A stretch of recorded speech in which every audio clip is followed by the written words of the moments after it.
Marie se réveilla en sursaut, le cœur battant, lorsque son téléphone vibra sur la table de nuit.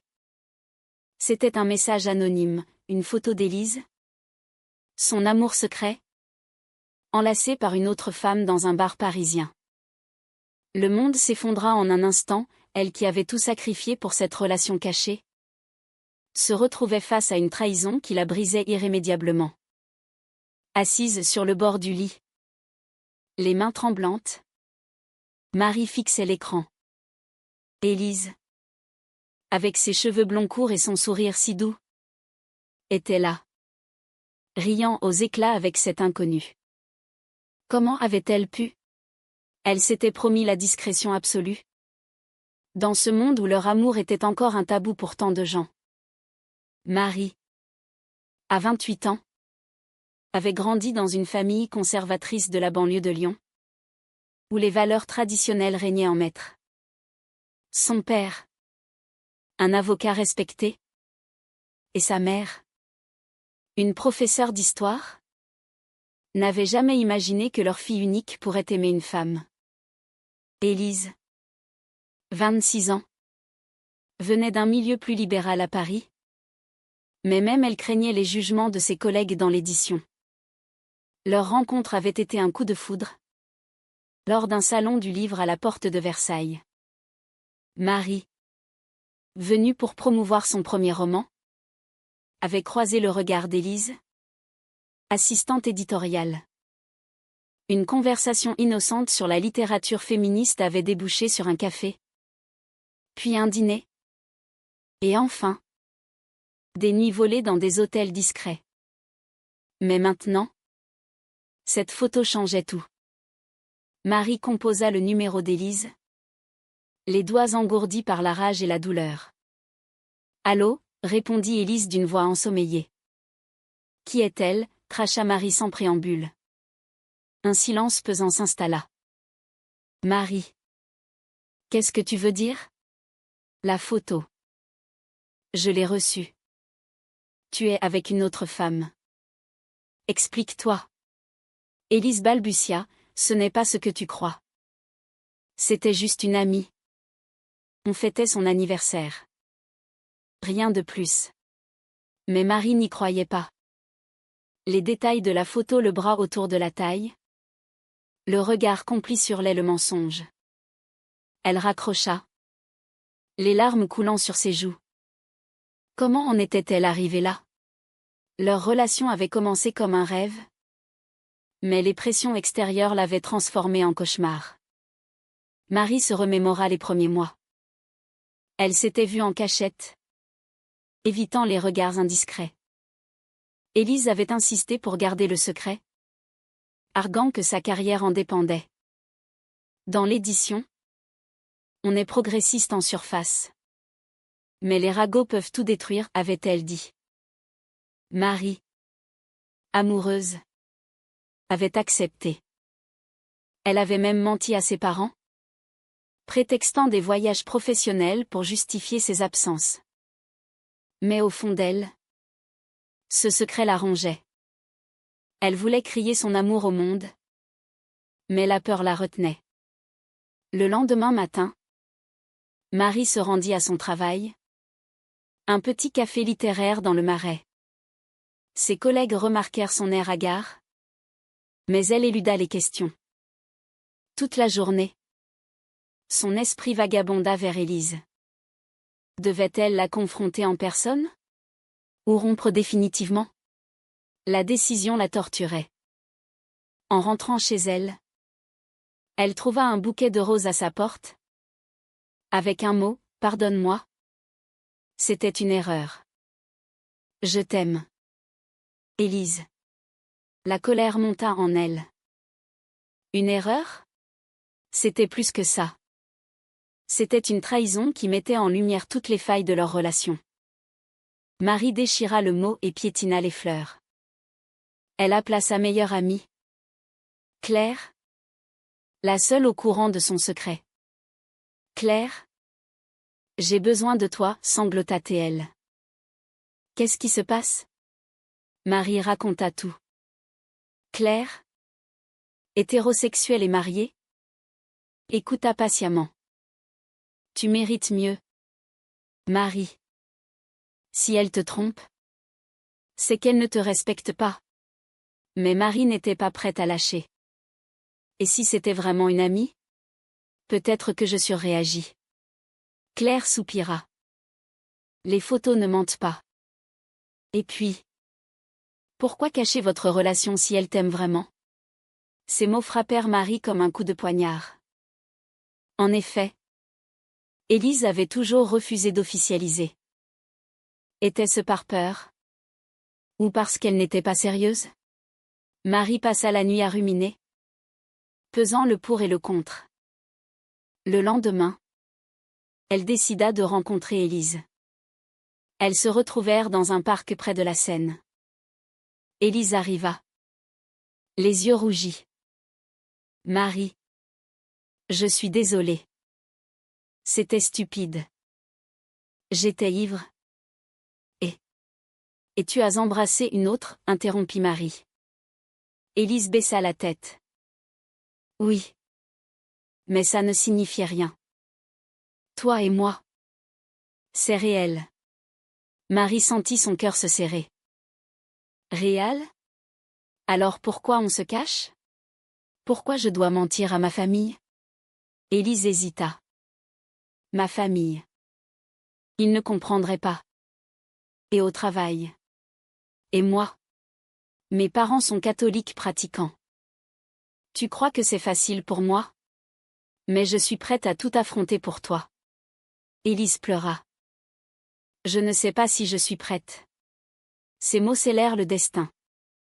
Marie tourna les talons, laissant Élise seule sur le banc. Mais en rentrant, le doute s'insinua. Avait-elle pris la bonne décision? La solitude la frappa de plein fouet. Elle appela ses parents, prétextant une visite surprise. À Lyon, l'accueil fut chaleureux. Sa mère prépara un dîner familial. Son père raconta des anecdotes du tribunal. Mais Marie se sentait vide. Le soir, seule dans sa chambre d'enfance, elle pensa à Élise. Peut-être pouvait-elle réparer? Elle envoya un message, on parle demain. La réponse vint vite, oui. Je t'aime. Marie sourit malgré elle. Mais au fond, elle savait que les problèmes ne faisaient que commencer. La société française, malgré ses avancées, gardait des poches de conservatisme. Et sa famille? Comment réagirait-il si elle sortait du placard? Les jours suivants, Marie et Élise tentèrent de recoller les morceaux. Elles passèrent des heures à discuter, à analyser la trahison. Élise jura fidélité, promit de faire des efforts. Mais la confiance était ébranlée. Marie surveillait le téléphone d'Élise, posait des questions incessantes. Élise se sentait étouffée. Un soir, lors d'un dîner romantique, Élise craqua. Je ne peux plus vivre comme ça. Marie. Ton manque de confiance me tue. Et ta trahison? Alors? C'est moi qui souffre. La dispute dégénéra. Élise partit en claquant la porte. Marie, seule, réalisa qu'elle avait peut-être poussé trop loin. Mais comment pardonner? Le dilemme moral la hantait. L'amour valait-il tous ces sacrifices? Marie décida de prendre du recul. Elle s'inscrivit à un atelier d'écriture à Paris, espérant que la créativité l'aiderait à guérir. Là, elle rencontra Sophie, une auteure lesbienne assumée, qui parlait ouvertement de son orientation. Sophie, 30 ans, avec ses cheveux bruns et son charisme magnétique, devint une confidente. Pourquoi te caches-tu? Demanda Sophie un jour, après avoir entendu l'histoire de Marie. Ma famille. La société. Sophie rit doucement. La France a légalisé le mariage gay il y a des années. Il est temps de vivre librement. Ces mots ébranlèrent Marie. Elle commença à questionner ses choix.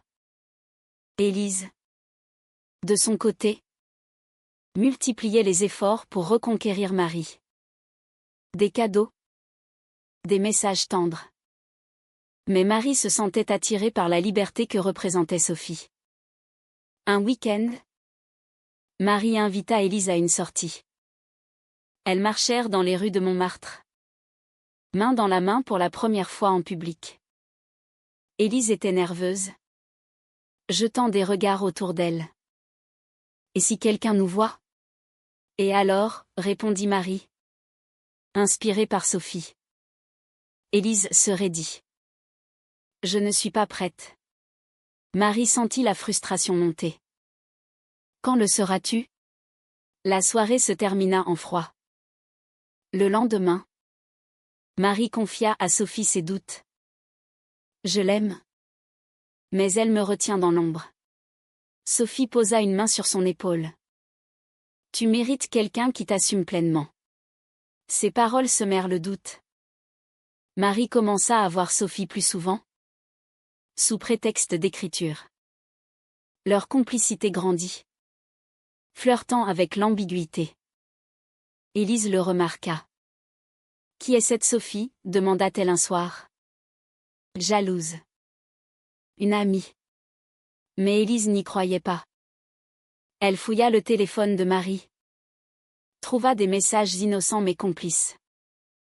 La confrontation fut explosive. « Tu me trompes avec elle » hurla Élise. « Non. Mais toi.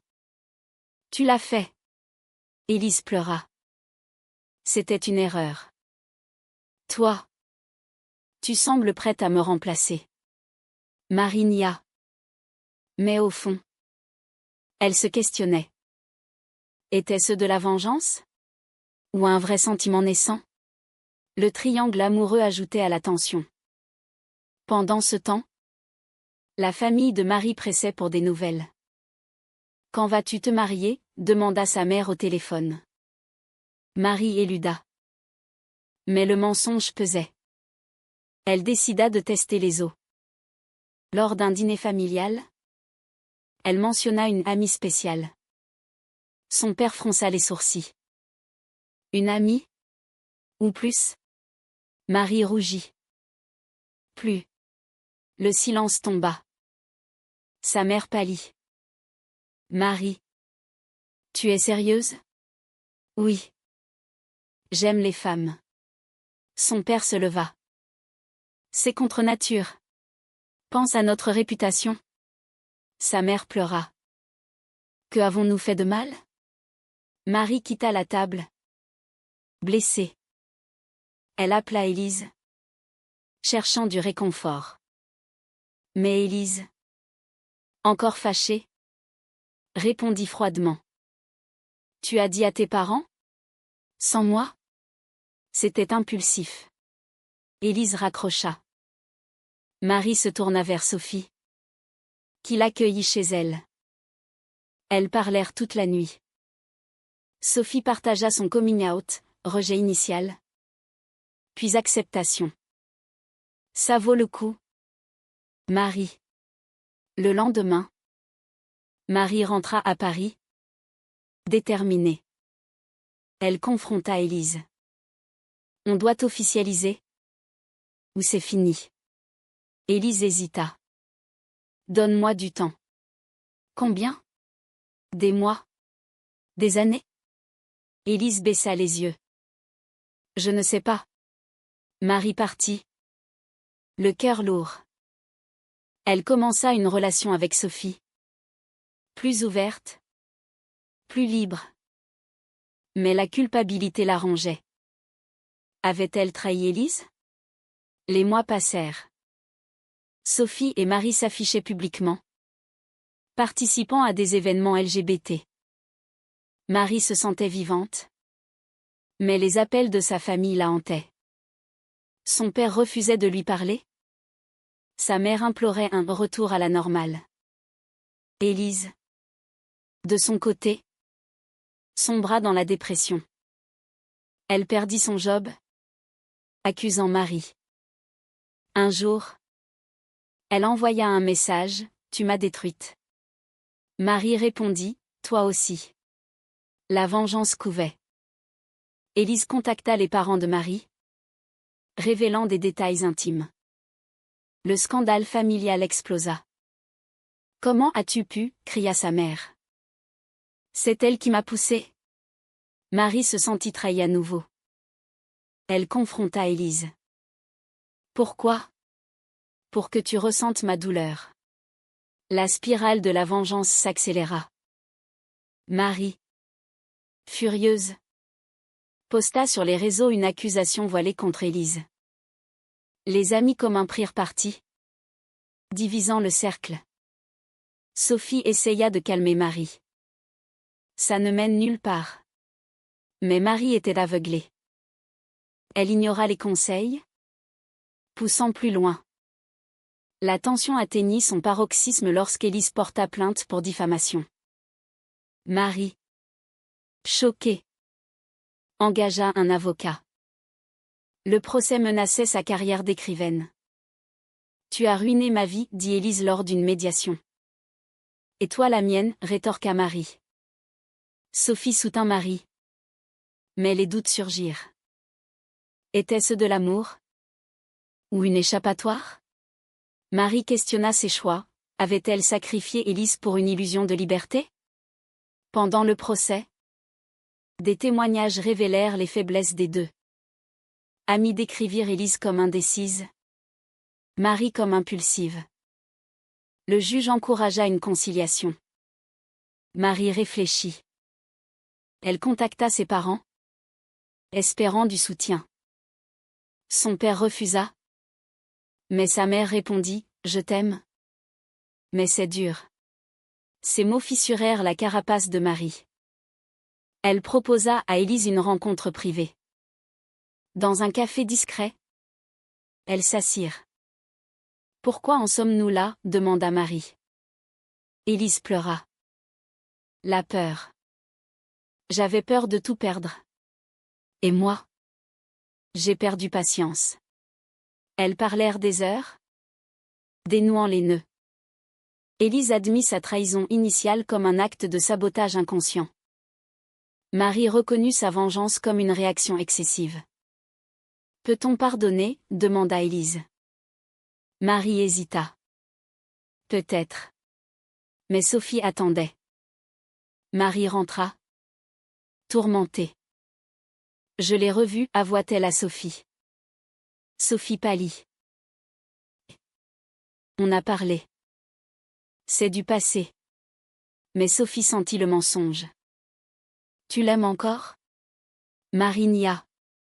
Mais le doute persista. La relation avec Sophie se fissura. Sophie, blessée, demanda une pause. Seule, Marie affronta ses démons.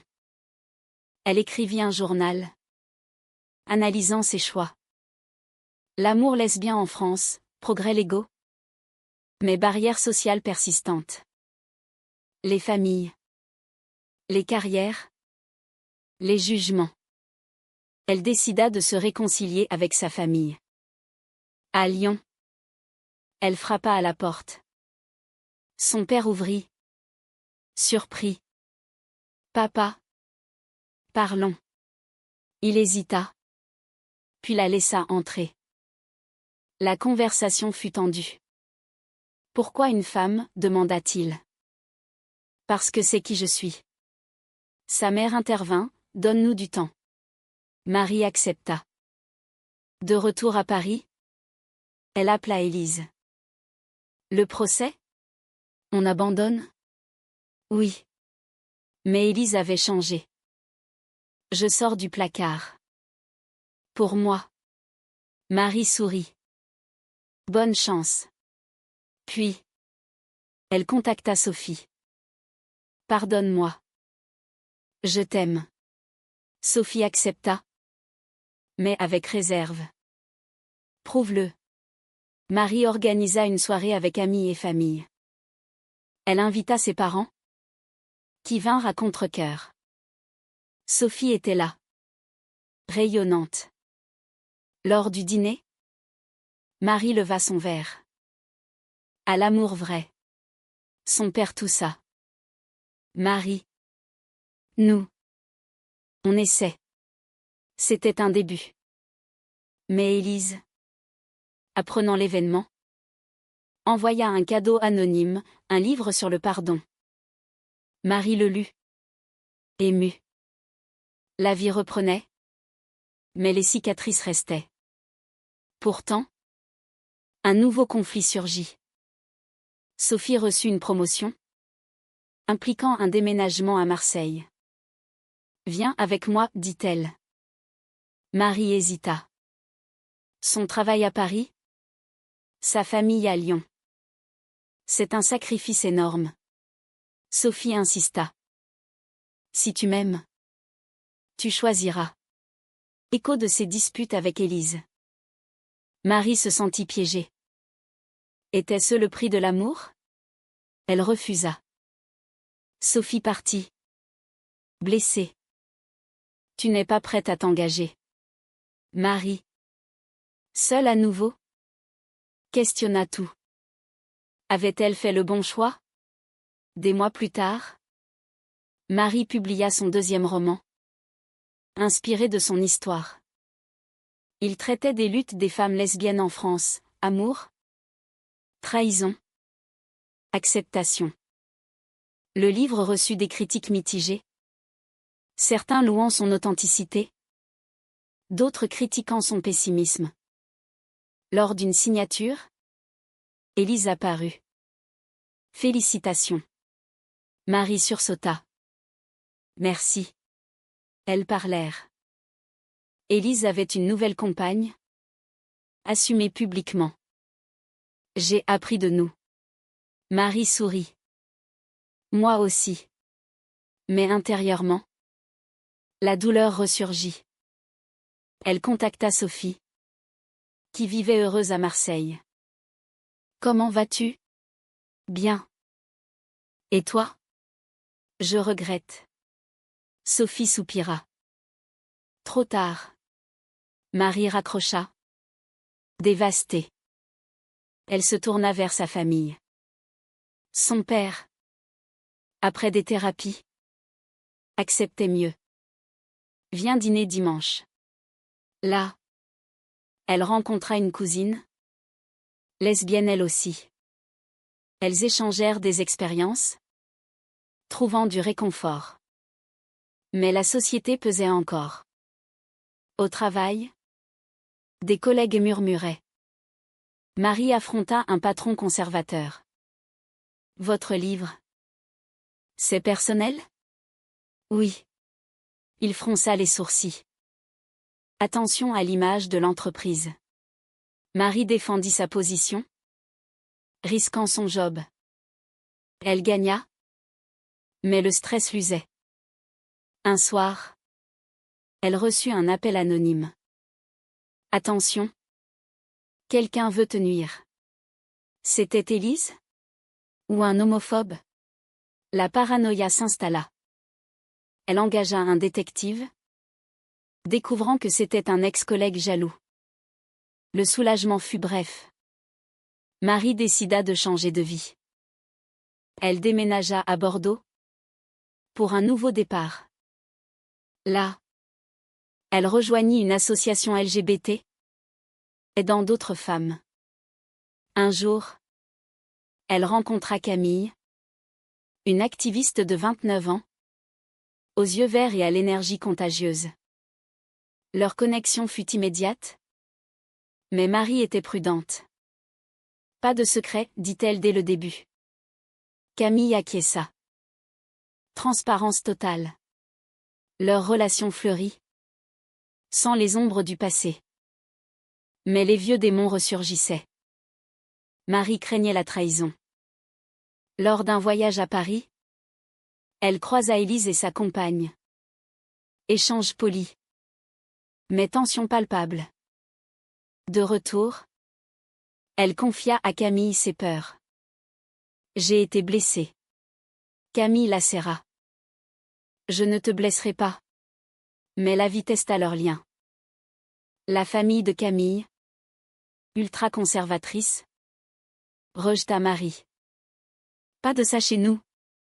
Camille défendit leur amour, coupant les ponts. Le prix à payer. Marie admira son courage, mais culpabilisa. Est-ce juste? Oui. Pour nous. Marie réfléchit à ses propres sacrifices. Avait-elle payé assez? Le climax vint lors d'une manifestation pour les droits LGBT. Marie y participa, scandant des slogans. Soudain, elle vit son père dans la foule, tenant une pancarte de soutien. Papa? Il sourit. Je suis fier de toi. Les larmes coulèrent. L'acceptation familiale? Enfin. Mais avec Camille, un nouveau dilemme, l'adoption. Elles en parlaient, mais les lois françaises compliquaient pour les couples lesbiens. Voulons-nous ça? Demanda Marie. Camille hésita. Oui. Mais les obstacles. Marie pesa les choix. Sacrifier la maternité pour l'amour? Ou risquer tout? Marie et Camille décidèrent d'avancer. Elles entamèrent les démarches d'adoption, affrontant bureaucratie et jugement. Les entretiens étaient éprouvants. Pourquoi deux femmes? Marie défendit leur couple. L'amour n'a pas de genre. Mais les refus s'accumulaient. La frustration grandit. Camille craqua un soir. Peut-être qu'on devrait arrêter. Marie insista. Non. On se bat. Pendant ce temps, son livre devint un best-seller, inspirant d'autres. Des lettres de lectrices, merci pour votre histoire. Mais le succès attira les critiques.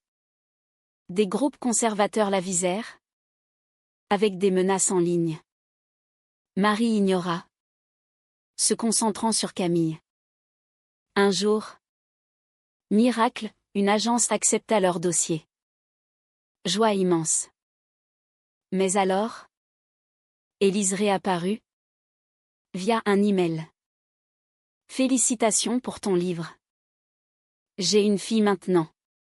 Marie répondit poliment. Mais le passé ressurgit. Élise avait adopté seule. Comment? Demanda Marie. Avec ma compagne. Jalousie fugace. Mais Marie se reprit. Son propre chemin était différent. La procédure avança. Elles rencontrèrent une petite fille. Anna. 5 ans. Le lien fut immédiat. Mais la famille biologique contesta. Procès nouveau. Marie témoigna, exposant sa vie. J'ai lutté pour être moi-même. Je peux aimer cet enfant. Le juge trancha en leur faveur. Anna vint vivre avec elle. Bonheur. Mais défi. Anna posait des questions. Pourquoi de maman? Marie expliqua avec douceur. L'amour varie. La société évoluait. Mais lentement. À l'école, des moqueries. Marie affronta la directrice. Éduquée à la tolérance. Victoire petite, mais significative. Des années plus tard, Marie regarda en arrière. Les trahisons, les sacrifices, les réveils. Elle écrivit un sequel. Questionnant l'éthique, avait-elle bien agi? À la fin, elle posa la question, l'amour vrai justifie-t-il tous les sacrifices? Même ceux qui blessent autrui? Est-il juste de prioriser son bonheur au détriment des liens familiaux traditionnels?